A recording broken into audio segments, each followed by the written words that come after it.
Guys, you know what today is, right? The day before Thanksgiving. It's the day before Thanksgiving, and this is the biggest day of the year by the numbers of travel. Everyone's getting on a plane or a train or a bus or a car to go see loved ones or whatever. But the traveling, as it turns out, is not just limited to this day and not just limited to Thanksgiving celebrators. Nope. We got a big travel happening all across the NBA, and it all started not at the beginning of the season, Tom, but when? Sometime around a certain hero ball happened. Whoa, you don't Let's want get to into miss it. this next segment. That's right. Amin, Mays, it is Thanksgiving week, the time of year where we take time and solace and pay our respects to those things that we are grateful for.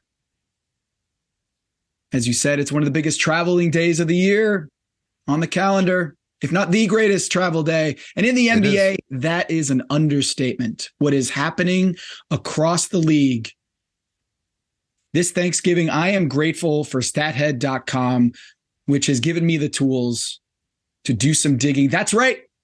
Huh. I have done some research. And in this segment, I don't know if we've talked about this before on the show, but we should name it Tom Did His Own Research. I'm thankful for such a creative title.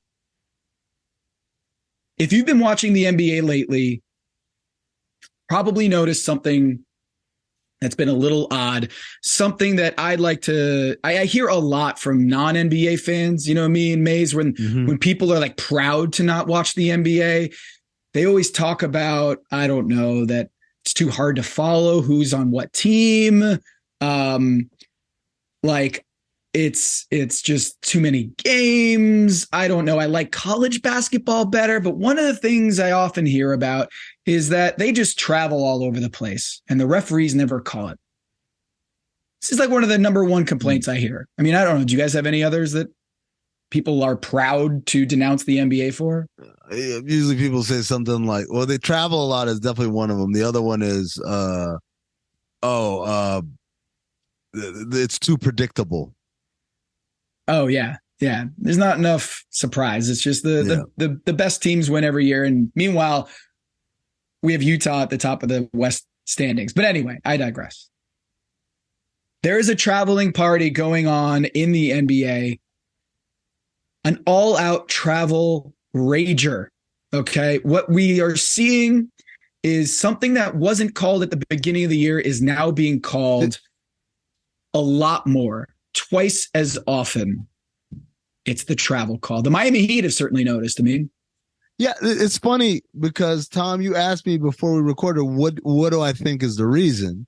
And I said POE, point of emphasis. This is the thing where the referees have their meeting before the season starts and they come up with a bunch of things that they decided this year we're going to cut that back on. They show the tape. They send the tape to all the teams. They send referees to every team to explain these things. And what we'll see in the first couple of weeks or even month is, the refs are really calling X, Y, Z, right? Yeah. What makes your data very interesting, Tom, is the point of emphasis apparently took a month off to start the season and didn't start kicking in until the start of November. It's very odd. Very odd what's happening. Let me peel back the layer a little bit here. Peel it for him. Peel back some eyelids, open them up. On a typical game in the NBA over the last couple of years, at least this was the case, especially last year, a team might get called for one, maybe two travel violations. Oftentimes, they wouldn't get called for any. Like, there would be games where they just wouldn't get called for travel.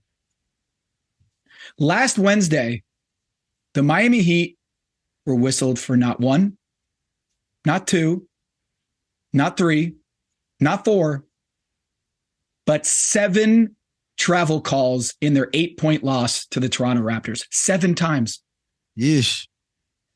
And you might be thinking to yourself, is this payback? Is this overcompensating? Is this a conservation of travel? Frequent flyer miles? Maybe the referees just open their third eyes to all the traveling that's been there all the time, all along. You might remember when the Heat benefited from a critical travel call that was not called. November 2nd, fellas, Tyler Hero made a game-winning three-pointer at home, and it should have vanished. I was there. I was at that game. It was against Sacramento. That's right. The Kings. He shuffled his feet to avoid a contest from Terrence Davis. And he sidestepped and he got an open look into more space.